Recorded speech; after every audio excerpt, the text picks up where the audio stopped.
खबर शामिल कयूं पिया ठटियो खां।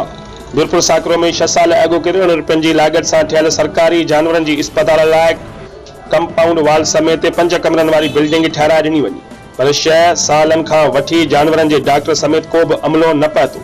हिन वक्त इमारत अंदर पयल फर्नीचर समेत दर दरियूं पिणु गायब आहिनि, जंहिंसां इमारत अंदर कब्ज़ा माफ़िया पंहिंजा माण्हू विहारे छॾिया आहिनि। वरी बि अवां खे ॿुधाईंदो हलां त साकरू शहर जा सरकारी प्लान तोड़े ऑफिसूं, स्कूल, गोदाम, ड्रेनेज जूं खॾूं समेत शहर अंदर मुख्तियारकार ऑफिस साम्हूं सरकारी खॾुनि जा पिणु कूड़ा कागज़ ठाराए पंहिंजा काठ कलाप खां हणी छॾिया आहिनि। वीरपुर साकरो जे शहरनि मीडिया खे ॿुधायो त रेवेन्यू एसी मुख्तियारकार ऐं ॿियनि आला अमलदारनि खे बार शिकायतूं कयूं, पर असांजी शिकायत ॿुधण लाइ केरु बि तयारु नाहे। असांजी शिकायत जो अज़ालो न कयो वियो त असीं एहतिजाज जो रस्तो अख़्तियार कंदासीं।